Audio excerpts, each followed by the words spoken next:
So, welcome. My name's Tim. I'm an alcoholic.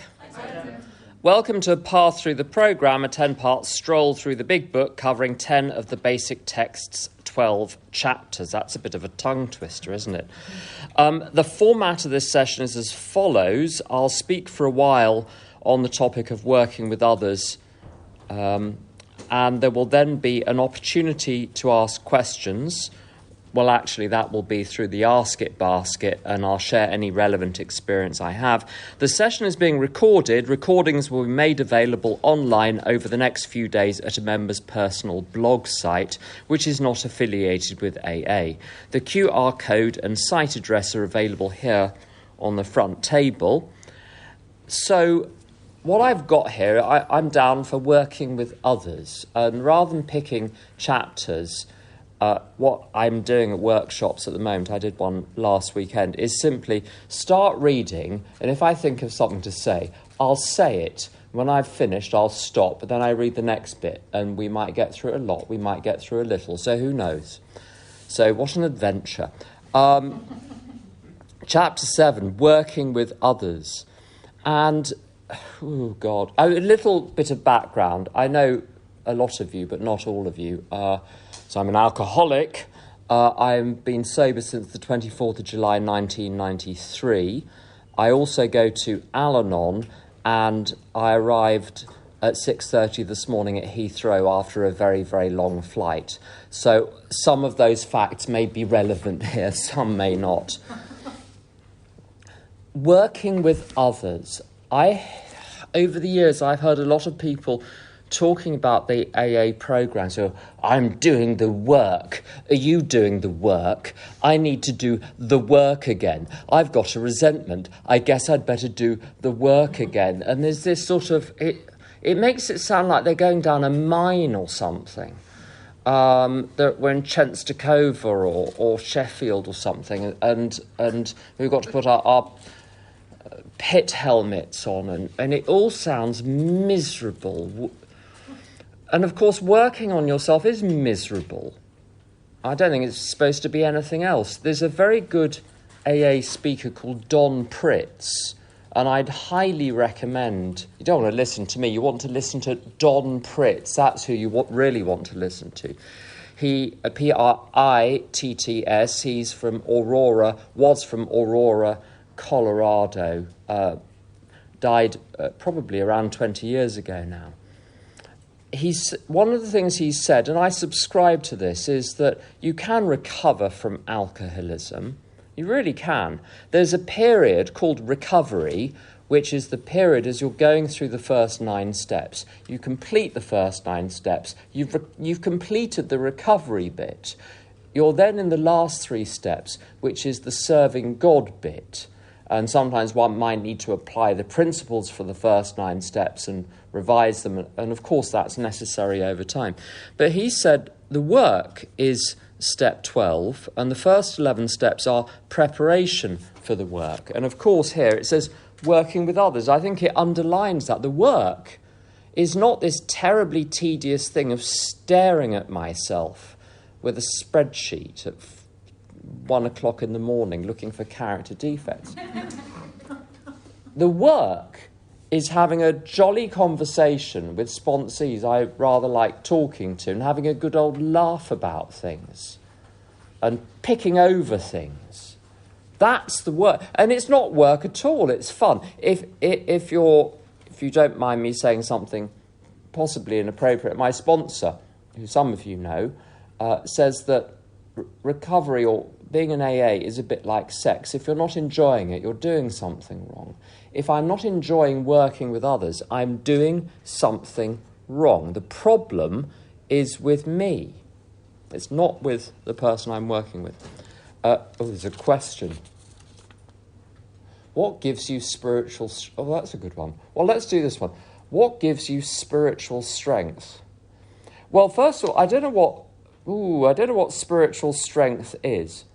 Step 11, praying only for knowledge of God's will for me and the power to carry that out.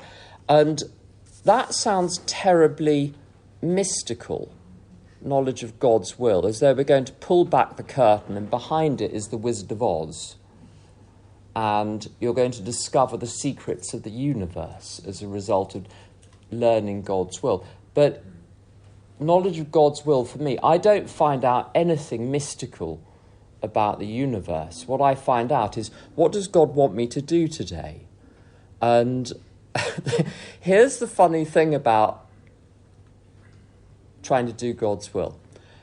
I didn't really plan to arrive at precisely 1:15 today, because I wasn't on in the first session, so I didn't strictly need to be here at 1:15. But I have simply said to God, what do you want me to do next? What do you want me to do next? What do you want me to do next? And before I left, the phone rang, and I thought, while I'm doing that, I could do the washing up. And then I spoke to the sponsee all the way walking down from Shoreditch to here. And I arrived at precisely 1:15, which was the start of the previous session. I did not plan that, but I was doing what I thought was God's will, and boom, isn't that funny? I arrive at precisely the right moment without a moment wasted. And something that Don Pritz would also say, I've been listening to him recently a little bit, but it's reminded me of things I heard when I first listened to him 20 years ago. He said so much of the programme is about being on time, doing what you said you were going to do when you said you were going to do it, and doing it to the best of your ability whilst you're doing it. So what strength is, the power to carry that out, is simply the ability to do the ordinary things of the day. If I have an obligation, fulfill it promptly, fulfill it well. That's 99.9% of the programme, and almost everything that I think is God's will for me has already been revealed, because I have a job, I have a home, I have sponsees, I have something of a religious practice, although I wouldn't give you tuppence for it right now. I've got all of these things going on. I know what they are. There's almost no mystery. I've got an interesting relationship with food at the moment, but I wrote some stuff down today and I'm back on track. Occasionally, I need a bit of extra strength. I need to pray specifically for strength. It's not what gives me spiritual strength, it's who. Everything comes from God. There is nothing but God. God is either perceptible by me or is concealed. And I'll give you an example of the concealment of God. Earlier this year, I thought I had a problem until someone pointed out, you don't have a problem, you have a blessing, but you can't see why it's a blessing yet. In other words, things were not going my way, and I was very uncomfortable. And I was uncomfortable until I learnt the lessons I needed to learn. And because I don't take anything which takes the edge off what I feel, I was able to be uncomfortable until the lesson was learnt. If I was taking anything which took the edge off, I would not get to the point of learning the lesson. Which is why I can't be in any kind of active addiction if I want to have anything like a relationship with God, if I want to learn anything. Because the process is pain, pain, pain, pain, pain. Absolutely intolerable pain. Thinking I'm going to explode and then I surrender. But I've got to think I'm going to explode and die before I surrender. I don't surrender before then. It's not fair. The design of this process is horrible, but unfortunately, that is simply the way it is designed. Anything which gets in the way of me and a rock bottom on an issue is going to stop me from having the rock bottom and is going to stop me from going up to the next level. I think of the spiritual journey as being a little bit like a computer game with endless levels, as it were, like Candy Crush, where apparently there are thousands of levels now. If I am doing something which is stopping me from feeling fully the consequences of my own beliefs, thinking and action, I'm going to stay on that particular Candy Crush level forever. I need to get to the point of intolerable pain, and then I'll change. Who gives me strength? It's God.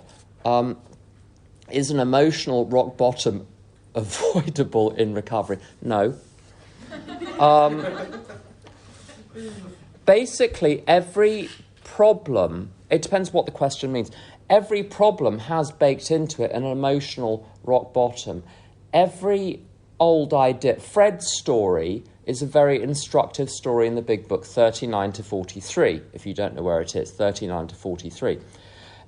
When he gets to the solution bit, he said quite as important was the discovery that spiritual principles would solve all my problems, and he was going to have to let go of several lifelong conceptions. Now, the trouble is with getting rid of these lifelong conceptions.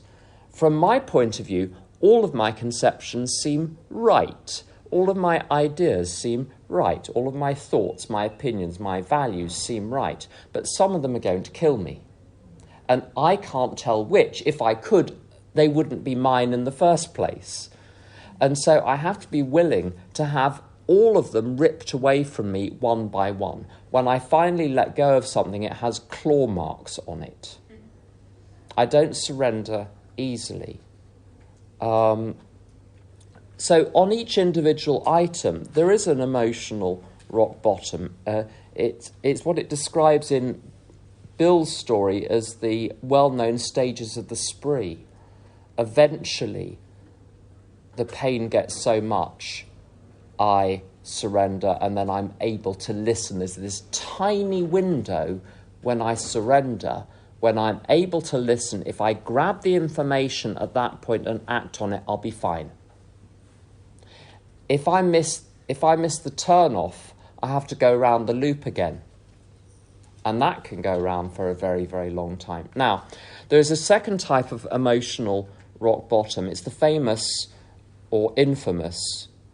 In English, it's so funny. In English, it's the infamous something. In French, it's le fameux, the famous something. That 7 to 10 years, there's this infamous rock bottom that people have. Very, very common. I had one.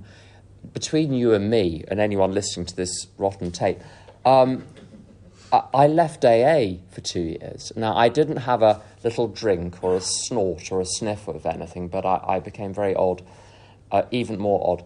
And eventually I came back to AA, and everything has been very good since then. So I left because I became very disillusioned with AA. The steps, my experience suggests, are very obliging. If I try to use the steps to learn to manage my life more effectively and efficiently and get my own way, they will oblige. I will get rid of lots of character defects. I'll smooth over relationships. I'll become more effective and efficient in the world. And that will deliver results. And it will deliver results very well. And also, if you're sober and you're not doing any other habit-forming stuff, you're awake for a lot more hours a day than you were before, and a lot more hours of the day than regular folks who are numbing themselves out with all sorts of things. So recovery just puts you in a very, very good starting position for any endeavour. You add to that alcoholic self-will, and you can achieve a lot in your first 7 years. You really can. Go for it. And then you get to around 7 years and you're like, okay, I still want to die. What's gone wrong? And often, AA gets the blame. And there are several paths that happen. One of them is you go and buy all the books on inner child, as if there's only one. I mean, there's a whole primary school class in there.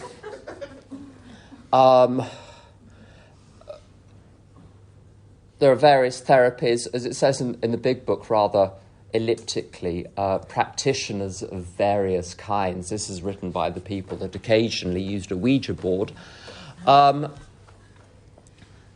I will conclude AA doesn't work. I've got very special, very deep problems. And I went looking for people to help me with those who nodded very sagely and took my money.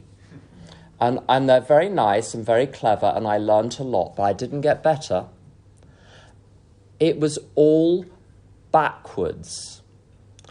I've been having a look at I shouldn't say this if this is going on tape, but I don't care. I've been looking at the plain language big book recently. And the step 11 section is fascinating because apart from the fact that many instances of the word God have simply been removed, at one point God is now referred to as a higher power, one of many. Very, very strange wording. But it's all backwards. It talks about God helping us, not us serving God. When I thought God was my little pocket elf to dial up when I had an emotional crisis and give me a little boost, a little spurt of something, I wasn't getting anywhere. When I say to God, I got nothing, I don't know what to do with my life, I don't care, you know what, if I died, I literally don't care. I've had enough, I'm done. I get given things to do by God, which are not for me. I don't understand why I do anything that I do. I don't understand what the purpose of my life is on any level. It talks in We Agnostics about power, purpose, peace, and a sense of direction. That's the wrong order, but that's the idea. I've got a sense of direction. I've got a sense that my life has a direction, but I have no idea what the direction is. When I was able to let go completely and just say to God, I'm going to trust that for the rest of my life, if I do a thing, and then a thing, and then a thing, and then a thing, and then I die, hopefully more than 4 things before I die, but you get the point, ... in between. If I do that, my life will have a purpose, and I trust that. Occasionally I get tiny little glimpses of what the purpose might be, but the results are very inconclusive. Not many of the data are in, so I don't know.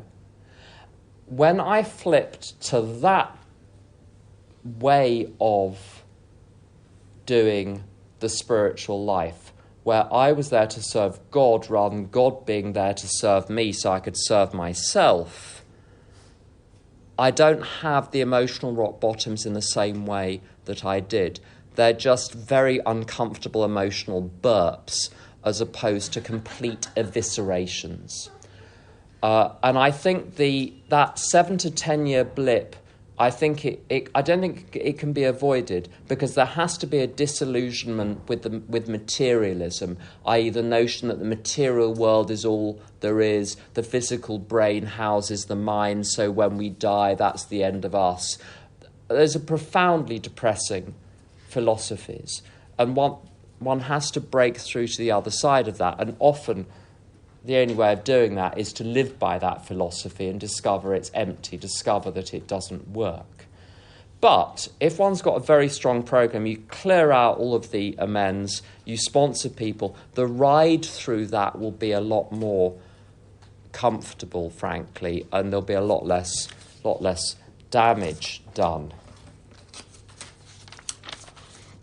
So much for chapter 7.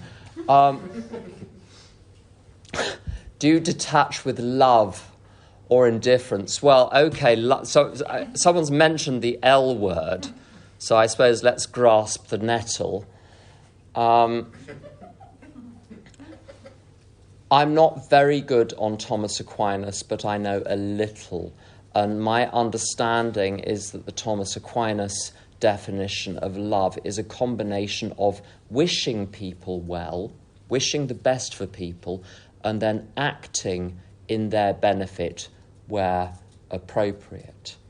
And my old sponsor, Brian, would say that love is an action rather than a feeling.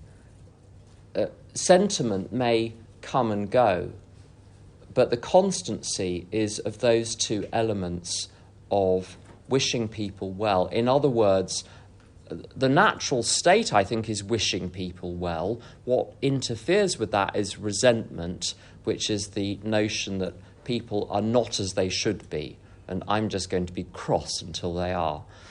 And then acting well consistently, regardless of what I feel. Detaching with love versus indifference. It's a very difficult thing to talk about in Al-Anon, this notion of detachment with love. What it means for me currently, my working understanding of it, is stop thinking about them. Stop talking about them. Get on with my own life.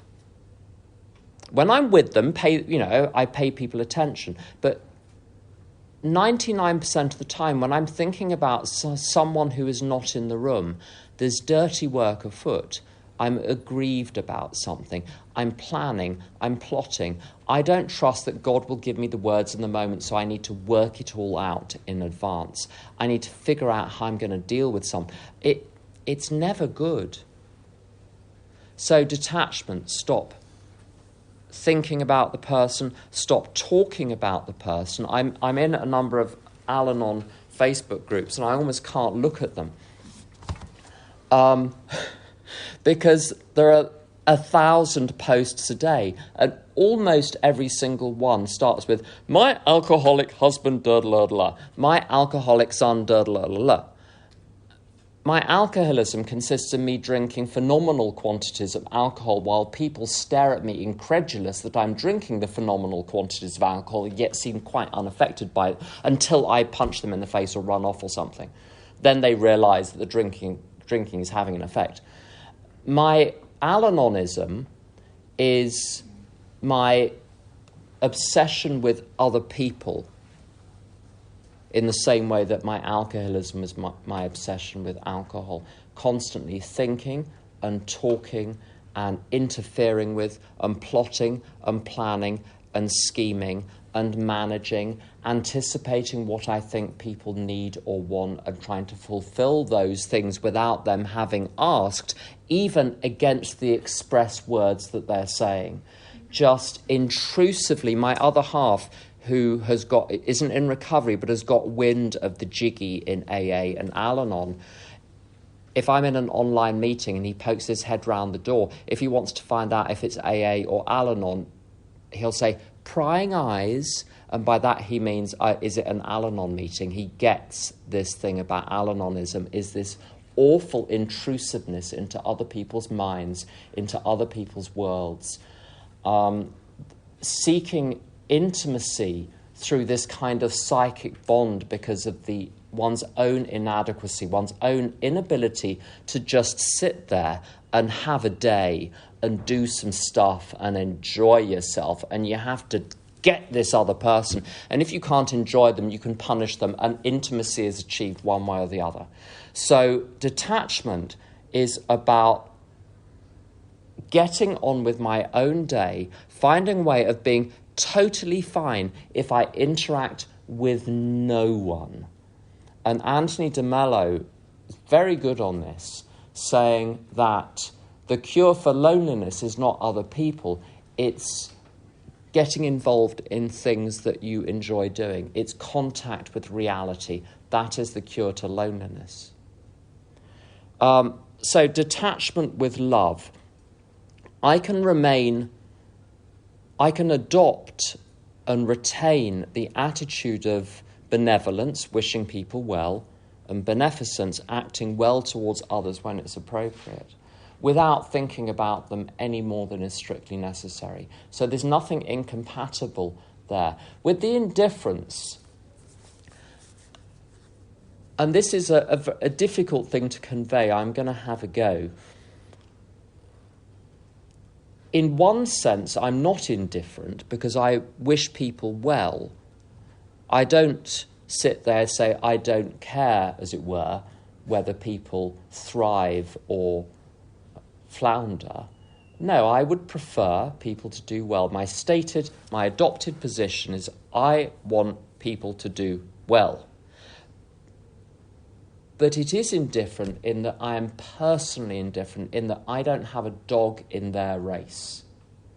So that I'm not going to be upset. I understand the way alcoholism and Al-Anonism work. Some people make it, some people don't. It's not fair, but there we have it. But I can be okay regardless of what happens to other people. So it's taking my investment out of other people's lives. And if someone is going downhill very, very badly, and one sees this sometimes, my job is to continue to wish them well, continue to be helpful where appropriate, but pre-mourn their death just in case. When I get comfortable with the idea I'm going to lose people in all sorts of different ways, that people are only lent, they're not given, and they do not belong to me. I cannot be abandoned because no one has a duty towards me. I can be left because I'm an adult. Someone said to me that the only people that can be abandoned are infants, imbeciles, invalids, or military posts.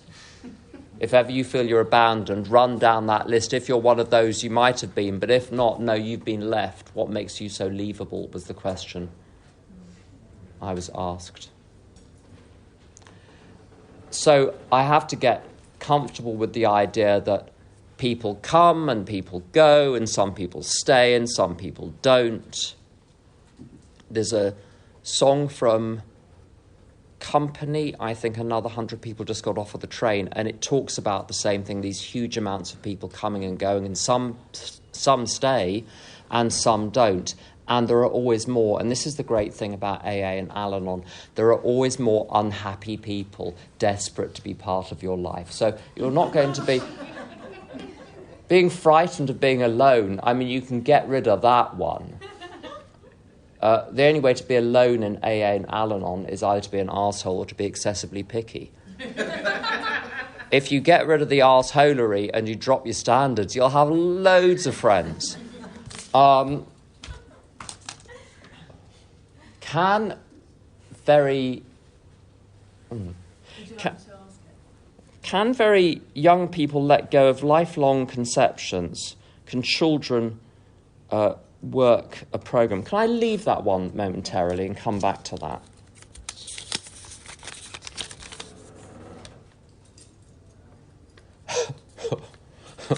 Have you ever taken on too much?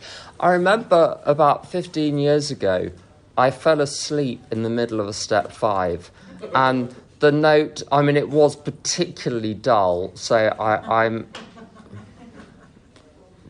mean, more than the usual. They're always terrible, but this one took the biscuit. I'm extremely busy, and the funny thing now, in my mid-50s, I need a lot less sleep than I did in my 20s, and even in my 30s and 40s. And what I've learned is that my energy levels and my ability to do stuff has got a lot more to do with whether my energy is being dissipated on thinking and fretting and worrying about things that are none of my business. That's the thing that makes me tired. So if I'm not very well psychically, I think it is the case. Sometimes I might need to cut back, say no to things. There is a line that goes round, never say no to an AA request. Now, that doesn't mean that I say yes to everything I'm asked to do. I've said no to a couple of things recently. Just because a request is made by someone who attends AA meetings or Al-Anon meetings doesn't mean it's an AA request. Because you'll get asked to do all sorts of things. A really good way of balancing this out, and this is such an important principle in lots of ways, God will do for me what I cannot do for myself, but God won't do for me what I can do for myself. I heard someone talk in the context of step 6 and 7 about lateness and alarm clocks and getting up in the morning. The person was late for a lot of things, and they'd have an alarm and then they'd sleep through the alarm, and it looks entirely involuntary. Of course, one doesn't say, I'm going to sleep through the alarm. It just happens. I look at my own experience with that. I used to be late for everything, and I used to have alarm after alarm to get up, and then I'd go to sleep and spend the whole day 1 or 2 hours behind schedule, explaining to everyone why I was 1 or 2 hours behind schedule the whole time. You ask God to remove the character defect. That's very good. But God won't tuck me up in bed. I have to tuck myself up in bed early enough that I wake up anyway and don't need an alarm. And so my rule with myself now is I don't use an alarm clock, because if I need an alarm, it means I'm not going to bed early enough. So it's a little bit like playing it is a case of jeopardy, really. There are some risks there. But when recently I had a flight where I needed to be up at 3 o'clock in the morning, I was up at 3 o'clock in the morning because I go to bed very early, because I know I need to be up early. And it just happened. There was an alarm fallback, but I woke up 1 minute before the alarm went off. I thought, the alarm's there. And I turned it off before I woke Jonathan up with it. God will not do for me what I can do for myself. And someone said at a meeting, God won't do my ironing. And that's not the only thing that God won't do. If the thing that needs to be done is in the material world, it's up to me. God won't do any of that. So where does God come into this? It then looks like I'm removing my own character defects by taking all the necessary action. God comes into this by providing the two commodities in step 11 of knowledge of God's will for me and the power to carry that out, which is not nothing. There's a lot in there. So you say in step 7, God, please remove my character defects. And you think, that's the end of that now. And then God says, 5 more steps. And those 5 steps are the steps which remove the character defects. And I always quote this because it's so good. Pookie in Narcotics Anonymous in Austin about 16 years ago said, you've got to take action to activate your faith. God ain't going to slide no hot dog under your door. Now, back to this question, because this is all relevant for the question. To answer this question, I needed to say all that. Taking on too much, God never gives me an ounce more than I'm capable of doing. Not an ounce. If I'm staying inside my lane, I discover everything balances up. I've just been away for a couple of weeks and my job was carrying on while I was away. And so I was going to bed at 9 in the evening, getting up at 3, doing my work before everyone else got up around 8 o'clock. And everything sorted itself out. When things are too much, I'm invariably doing things which are other people's responsibility. And when I stop doing that, I discover I've got precisely the right number of things to do.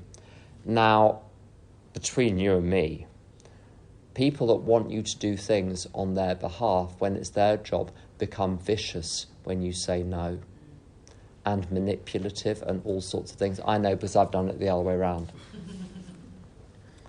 But I've learned to stand absolutely firm on that sort of thing. So God will do for me what I cannot do for myself. God won't do for me what I can do for myself with other people.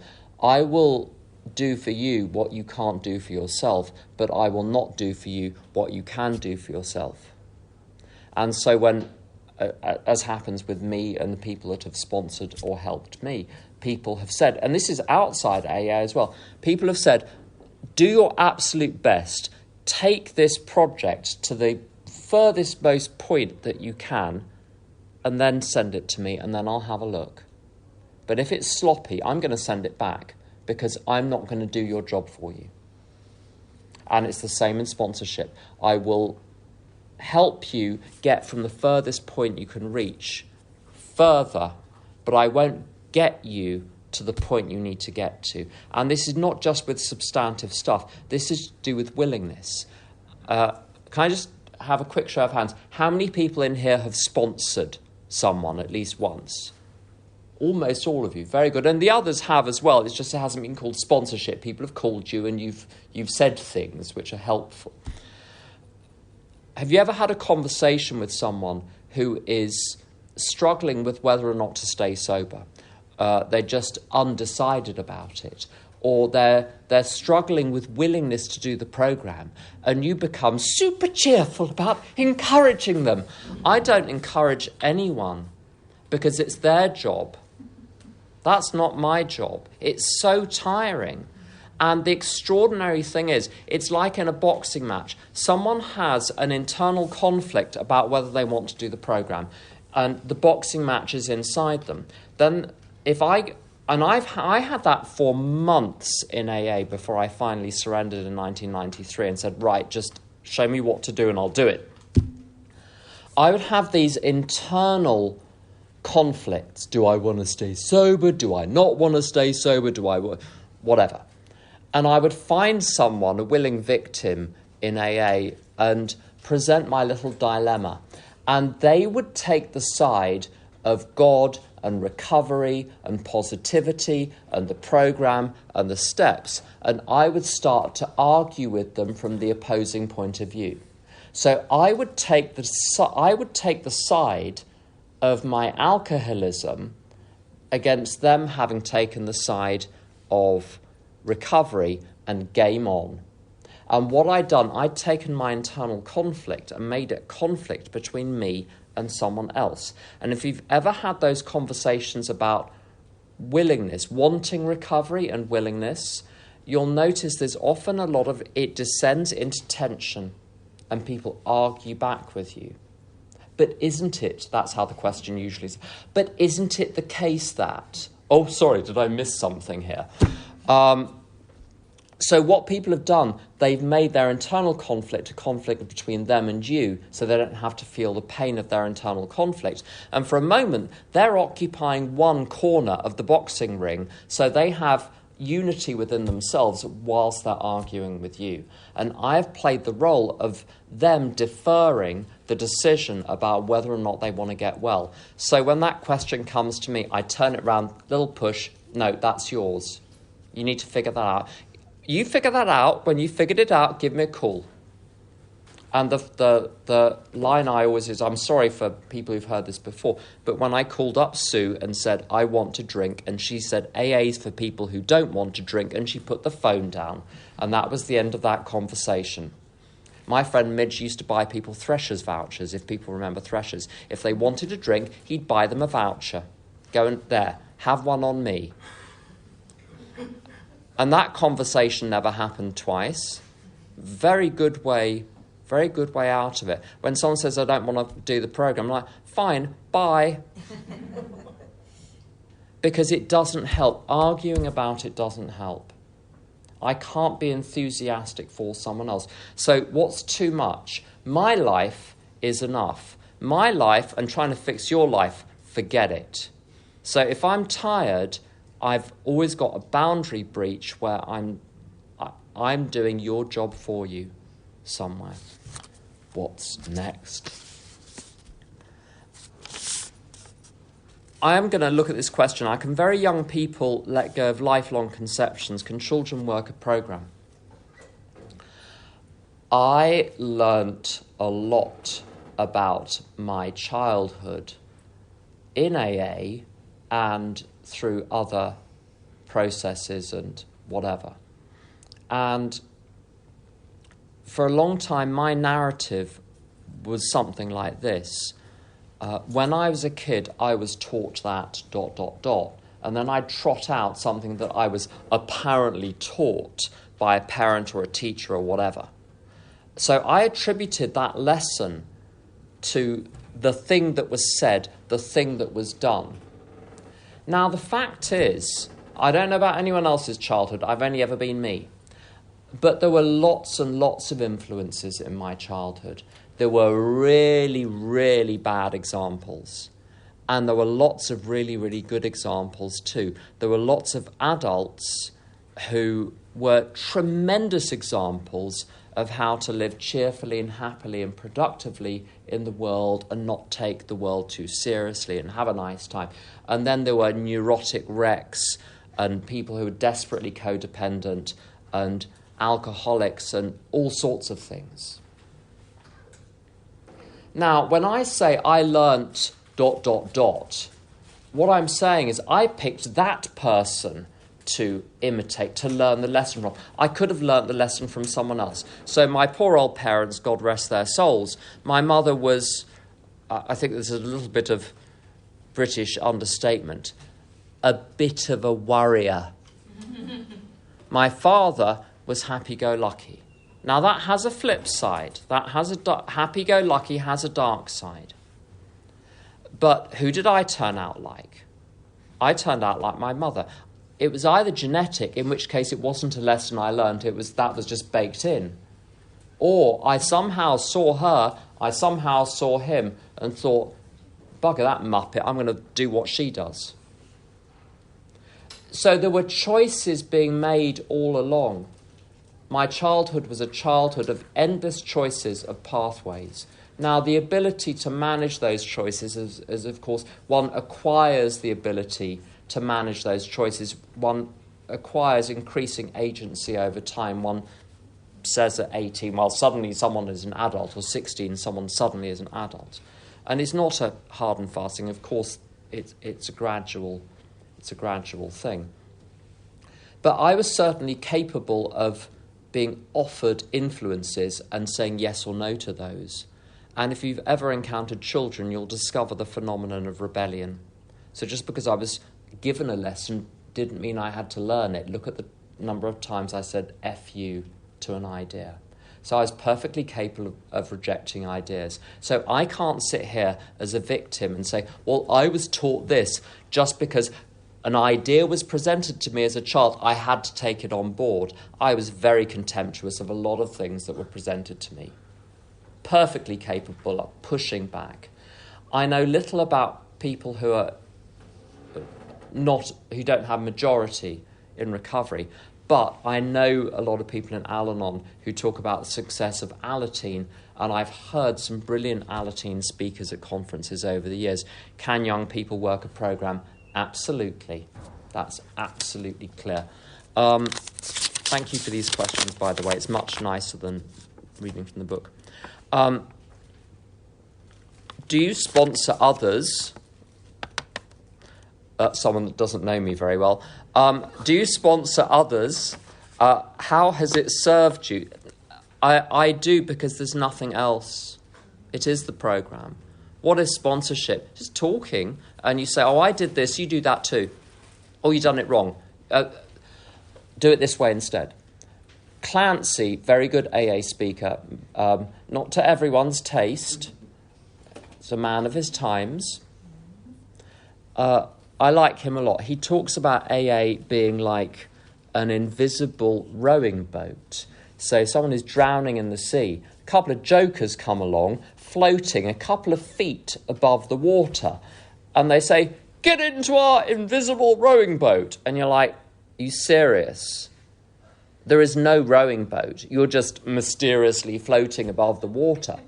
And the people say, you have to get in and row before the rowing boat becomes visible.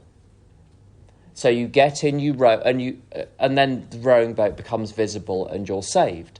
And he says what we do in AA is we do encourage people, of course. But mostly what we say is you've got your oar upside down. If you get the oar the right way up, then you'll be rowing more effectively in moments. So sponsorship, you've got to explain the principles, and you've got to have people come to you with what they're doing in the program, and you make some adjustments. Now, what has this got to do with anything? Why is this a solution to the problem? Let's go back to what alcoholism is. Alcoholism is not feeling restless, irritable, discontent. According to the Big Book, there is no separate thing called the ism. It's not a maladjustment to life. Specifically, in the doctor's opinion, it says you might be maladjusted to life. That's got nothing to do with your alcoholism, though. And then everyone hears maladjusted life. I'm maladjusted to life. Oh, that must be my alcoholism. And it's the opposite. That's the thing that your alcoholism isn't. That's just a nice bonus that you're really emotionally immature.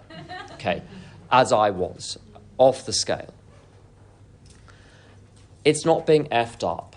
It's not feeling lonely or disconnected or any of those things. People talk about, I always felt like I was different and separate and I didn't belong and other people had the rule book and I didn't.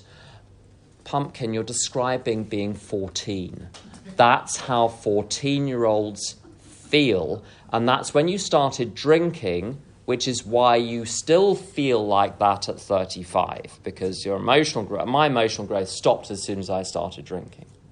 That's childhood you're describing there. That's not alcoholism.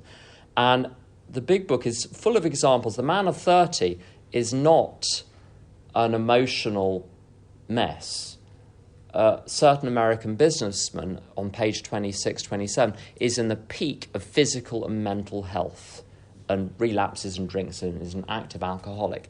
Jim is doing pretty well, not perfect, but pretty well, pages 35 to 37. Fred is annoyingly sensational on every parameter and yet is continuing to drink alcoholically. The point of these atypical examples is to demonstrate what one's alcoholism isn't. Now, if you add to that the fact that you're a basket case, as I was, well, what hope do you have then you really need to program? If Fred, who is doing sensationally, has an amazing life, amazing character, strong will, sensible, intelligent, everyone loves him, having a great day, doing really well in life, but is effed, how much more effed are you?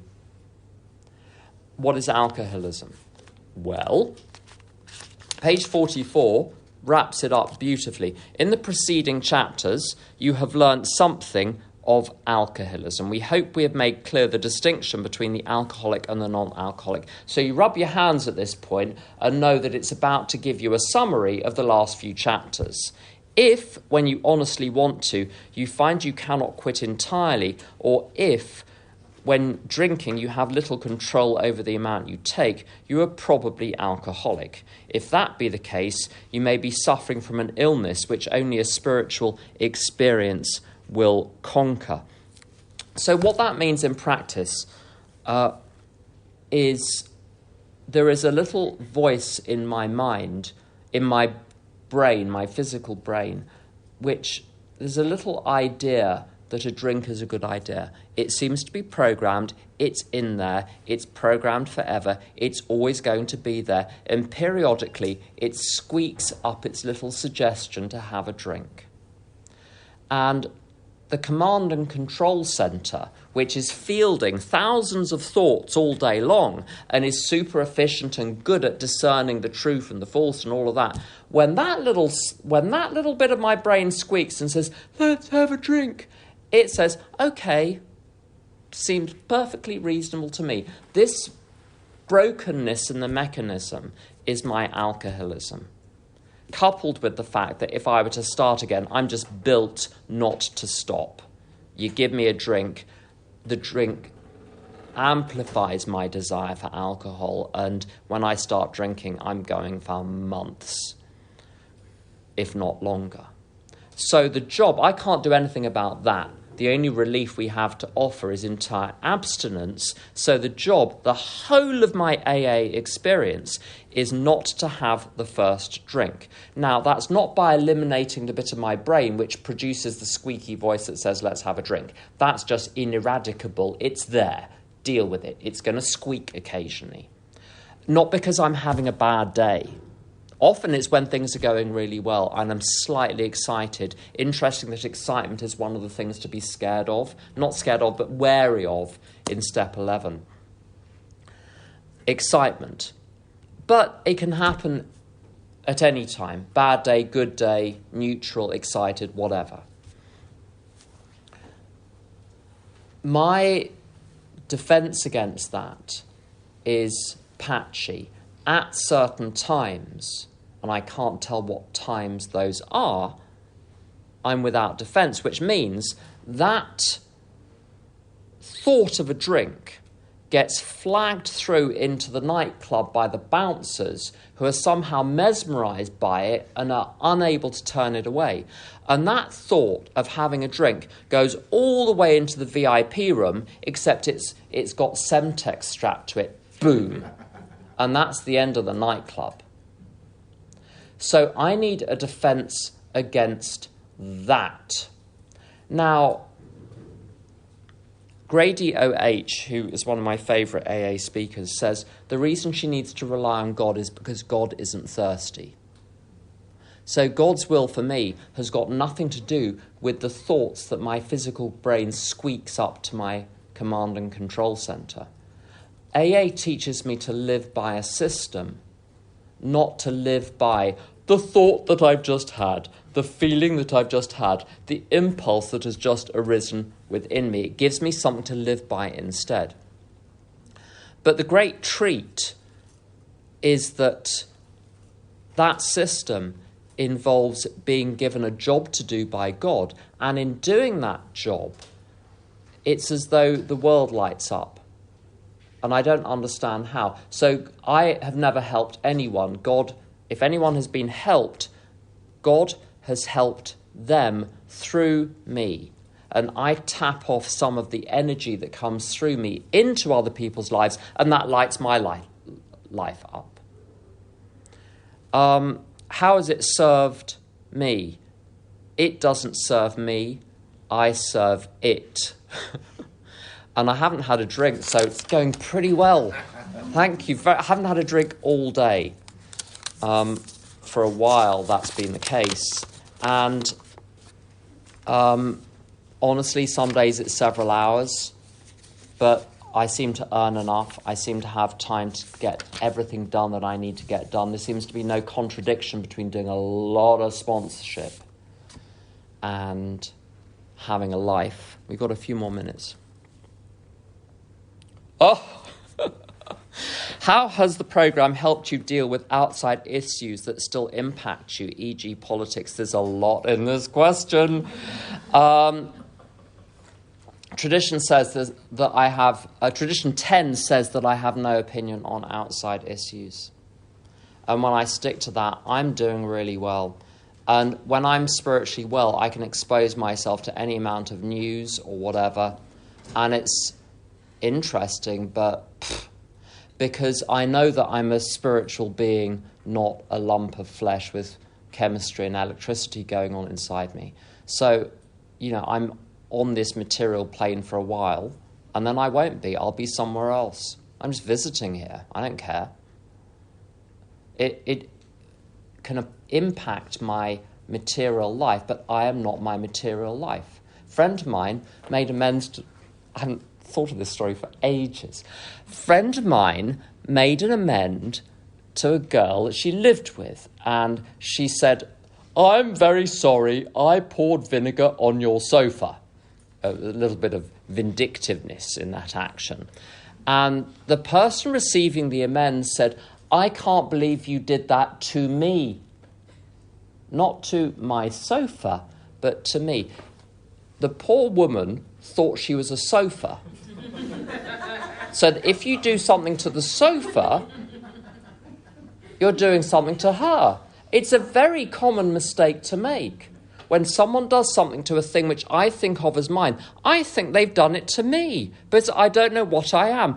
The profound state of psychosis in that condition, I know it's not technically the case that it's psychosis, but it almost sort of, in lay terms, it looks like that. It's certainly a bit potty. But because it's a pottiness that everyone shares, we're co-signing each other's pottiness, and no one dares call it out. So when I remember that they are outside issues, the problem is they won't stay outside. I bring them inside and make them my own. I put my stamp on them. That is the problem. I've got too many interesting things in my life to care about that.